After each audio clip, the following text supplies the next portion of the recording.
I just had a DEXA scan done. I haven't had one in, I don't know, 6 years. And I went too long. But my T-score was so good. It was so good. And I had been training significantly less. The last time I had one was when I was in incredible shape.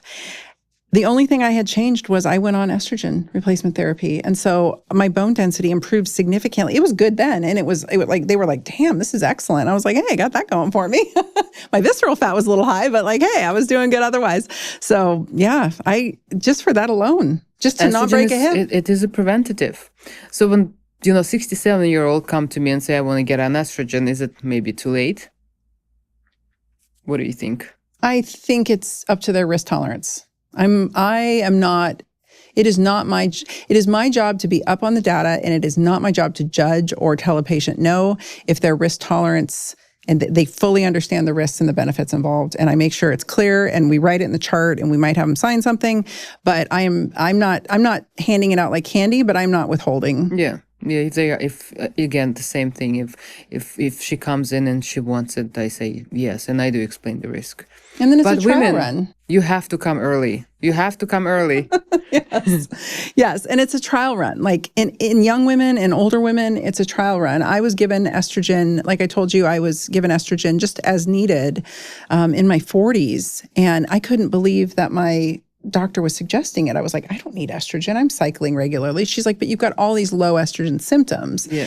And I wish I had not been so hesitant to use it, because I kind of just, dabbled with it a little. But you can't catch it. Because it's up and down, up and down, up and down, since starting from 35. That's why blood work is really perimenopausal. It won't show you much because it's up and down. That's why you need to supplement for steady, to have your levels steady. And symptoms. Yeah. I mean, you kind of have to, I'm all for testing in perimenopause, but we have to listen to symptoms and look at symptoms and signs. And I do believe, and I can't, my interest particularly is in pain, because that was what the bulk of my practice was people who were in musculoskeletal pain. And when I applied HRT, it was most often in people who were coming to see me for musculoskeletal complaints. Yeah. So I wasn't just your general, like, all middle-aged women, please come to me. It was, I'm treating your hip or your shoulder or your chronic spinal pain or your chronic migraines, and I'm using HRT, and then I'm punting. I'm moving them on to the next practitioner who can manage it. So I might manage it long term if it's easy enough, but when it would get complicated, I had a colleague who I would refer to. So all that to say that I was using it specifically for musculoskeletal complaints, which was interesting. And the people who I treated who came to me were generally in very good shape and good health. So I wasn't treating your average middle-aged female. I was treating kind of the cream of the crop, really. They were athletic, they were fit, they were doing all the things, but I was still seeing all of these hormonal discrepancies and addressing them because I couldn't get their joints or their musculoskeletal pain under control without the HRT. Anyway, all that to say is, I think that it's much sooner than you think it is. Yes. I think it's much sooner than later. And I think doctors need to start being aware of that too. I think that I wouldn't say a lot. I would say the vast majority of musculoskeletal complaints that middle-aged people deal with is probably hormonal in nature. I listen, 99%. And then they come and they say, I want peptide. That peptide, the MATC is going to... And I say, why don't we look at your estrogen first? Yes. No, I want the peptides. Yeah, it's crazy. No, HRT have to come. If you're 56, HRT have to come first. Yes. Before the peptide. If you're 46. Yes. Before peptides are introduced. MATC is I'm going to lose. And I recently just debunked this guy who talked about perimenopausal, postmenopausal women on peptides. And where I said estrogen is what causing the hot flashes, not MATC.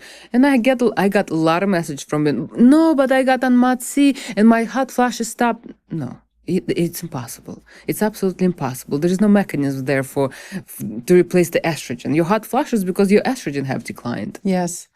They may have gotten a moment of relief because they got a little mitochondrial boost, and so their ovaries gave a little last hurrah. But it's, at the end of the day, you still need, the estrogen. It's crazy. And I don't understand these middle-aged women who got through menopause without the HRT and therefore have decided they are the experts on it and none of us need to take it. And it's this natural process. And I'm just like, okay, well, have fun with your jacked up cardiovascular system and your osteoporosis, because I don't want that. Like, I'm not trying to look 25. I'm not trying to look even 45. I just want to look as healthy as I can for 52. And I want to not hurt. And I want to not have a heart attack because there's cardiovascular disease in my family. And I want to not break a hip. I mean, that's, you want the and quality. I want to sleep. I want to sleep. Yeah. For God's sakes, the amount of women who aren't sleeping because they need hormones, and then everything's jacked up and they don't know why they can't lose weight and they don't know why their metabolic health literally crumbles. Their lipids go through the roof. And I'm like, just take a little estrogen. Yes. And most of them also are put on antidepressants. Yes. Because they're afraid of HRT, so they go to the psych doctor and they're put on SSRIs to relieve the symptoms. And statins and blood pressure meds. And then I want to explain women why cholesterol goes up during perimenopause. Yes, please. Your liver makes 80% of your cholesterol. And cholesterol is made to synthesize hormones. So once your ovary give out, it cannot your body cannot synthesize hormones anymore, but your liver didn't get the message. So it's going to continue producing cholesterol to make the hormones, but hormones are not being made. And that cycle, it becomes a vicious cycle of, LDL is over the roof and anything else.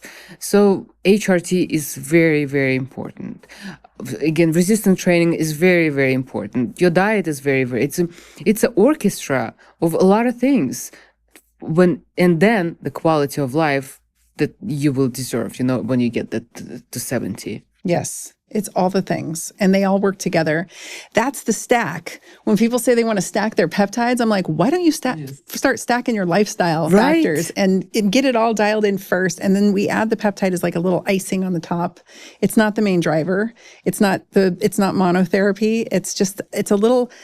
It's a little treat because you did good work. I think of peptides as like, I will prescribe them now that you have, it's like the carrot, you're holding the carrot out and people they want to start there. Yeah. And I'm like, no, you got to go to the gym first. Start in the gym. And with the peptides, you do have to go to the gym. I mean, you do. Many women ask for tesamorelin. And then they drink alcohol and then they get diabetes type 2 and they're like, what happened? Well, because you never got off the couch. You kept drinking your glass of wine before bed when you're not supposed to, when you inject anything that have to do with the growth hormone, because the medication in itself you will gain the water weight. You will lose it if you follow the lifestyle. But no, Yeah, so talk about that. Explain that more. So we're driving IGF, yes. So tesamorelin is GHRH. It's a growth hormone. It's a peptide that stimulates your pituitary inside your brain to produce growth hormone.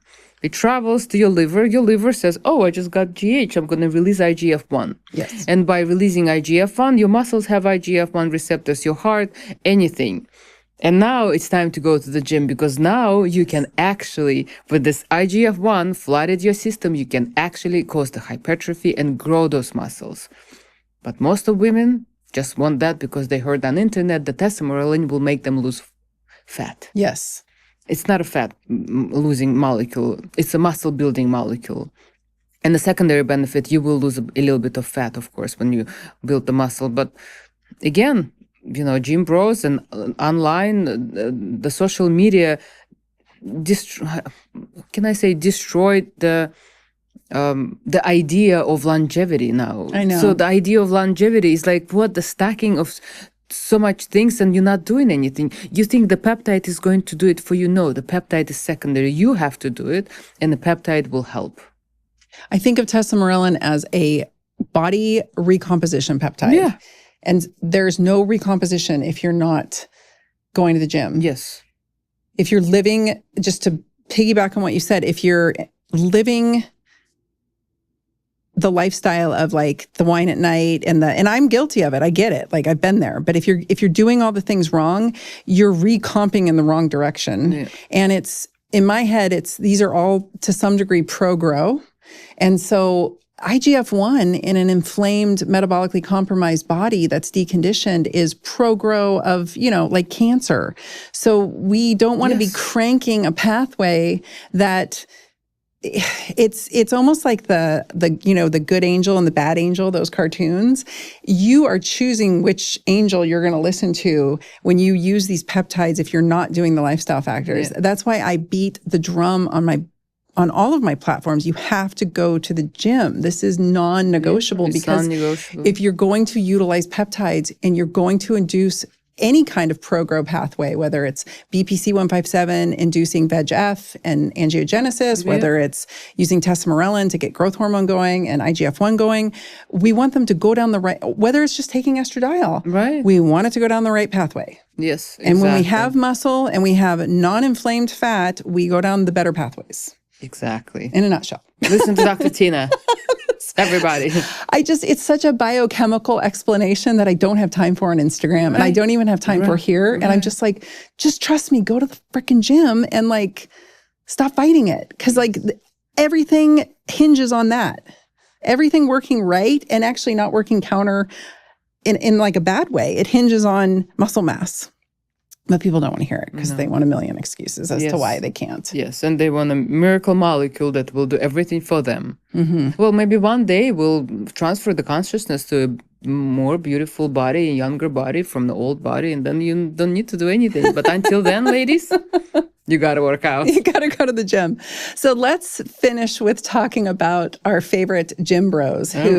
So you recently were censored and got in trouble on Instagram for talking about peptides. And I've noticed this with a lot of licensed physicians, actually, several of them who are anti-peptide. And they're really pissed because they were railing against peptides and then their accounts got flagged too. So everyone's getting flagged. I don't talk about them because I don't want to get flagged anymore. But tell us what happened and then tell us what you're up against and why it's so frustrating. I thought that it's my debunking. Somebody just complained, but apparently no, it's because I was talking about. But again, I only explain the mechanism of peptides on my page. I don't say, hey, buy that, get that, inject that. That's I don't explain the milligrams,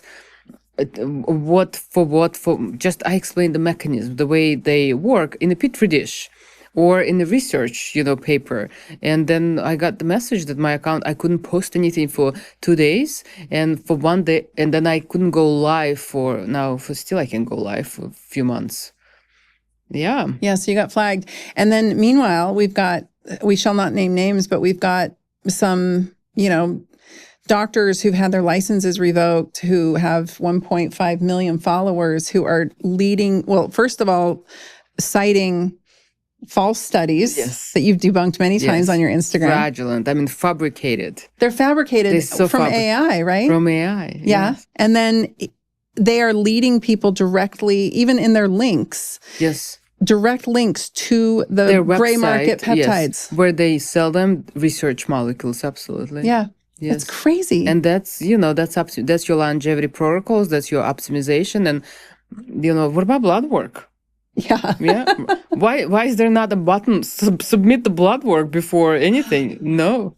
There's none. Meanwhile, my friend Natalie Nidham got her account taken down at 100,000 followers. So sad. She's been talking about peptides for years in a really safe and responsible way, and as a health coach, and her account just went down the other day. It's outrageous. It's enraging. Yes. So the industrial censorship complex is alive and well, but apparently it's backfiring because they're hitting docs like you. But look at the gym bros. They share milligrams, when to inject, what to inject. But they do forget to say if you have diabetes, you should not inject certain peptides. Oh, yeah. Or heart disease or many high blood pressure. Right. Maybe just keep an eye on things. Mm-hmm. I know. What do you ultimately, where do you ultimately think all this is going as somebody who practices this medicine and who's actively treating patients with it? Like, what do you see happening? I think people are going to get hurt with the gray market. Yeah. Because now I have about 3 patients who got severe pancreatitis from online RERA.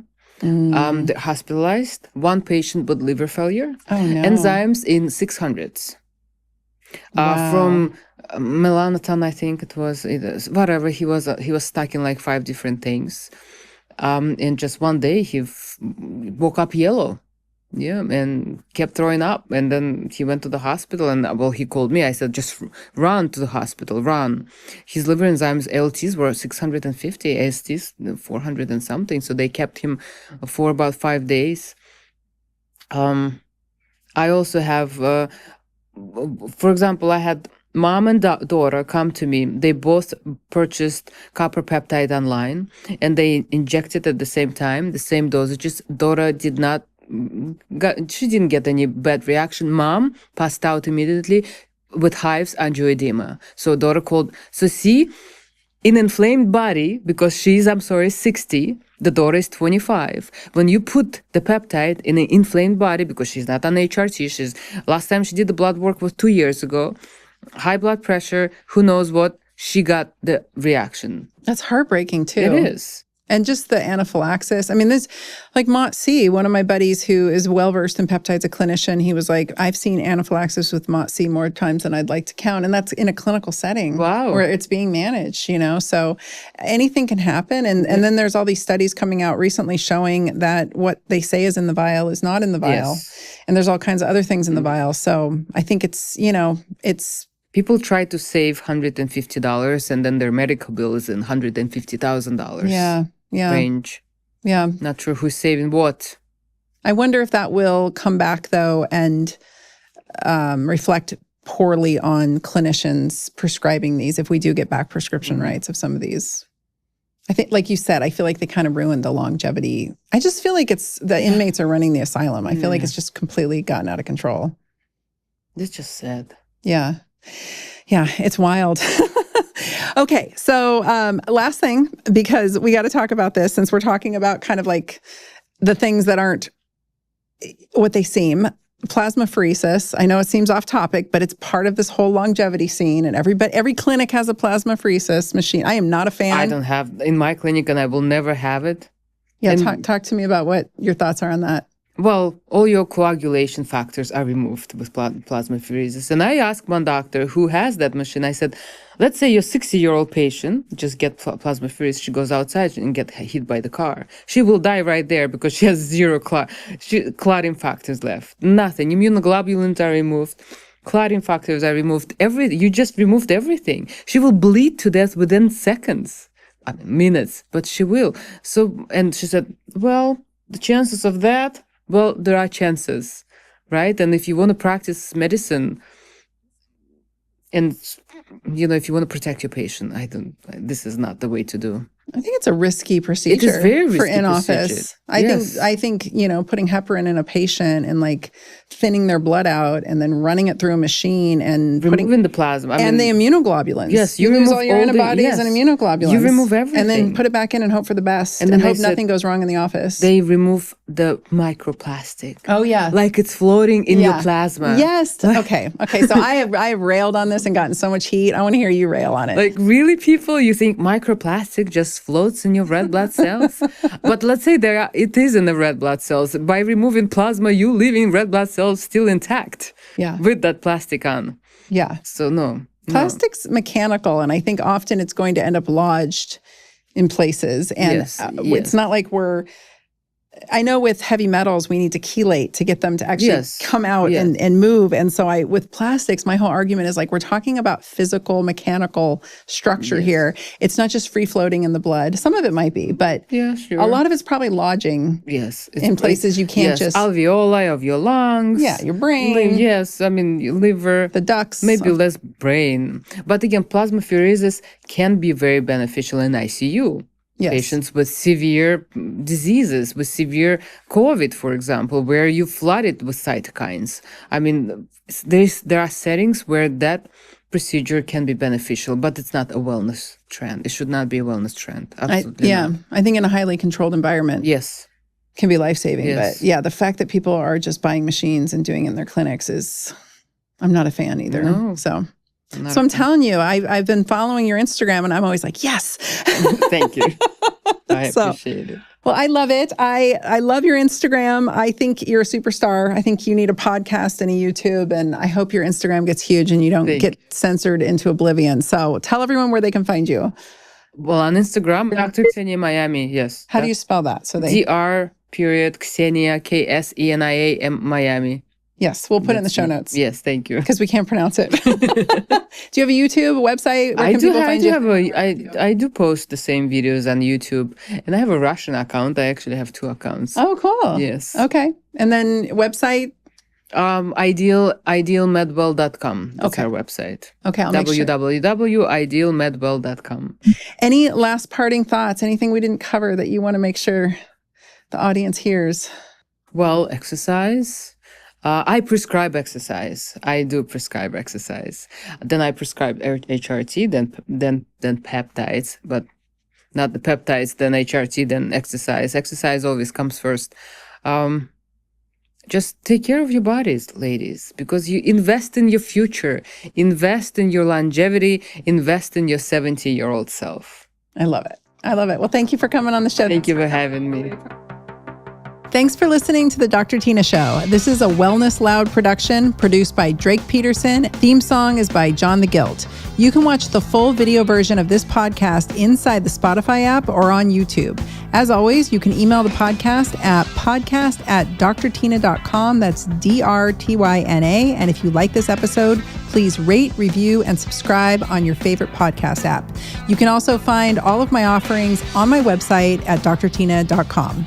For more shows by my team, go to wellnessloud.com. See you next time, and thanks for listening. This podcast is for general informational purposes only. It does not constitute the practices of medicine, nursing, or other professional healthcare services, including the giving of medical advice. I am a doctor, but I am not your doctor. No doctor-patient relationship is formed. The use of this information and the materials linked to this podcast is at the user's own risk. The content on this podcast is intended not to be a substitute for professional medical advice, diagnosis, or treatment. Users should not disregard or delay in obtaining medical advice from any medical condition they have, and they should seek the assistance of their healthcare professionals for any such conditions.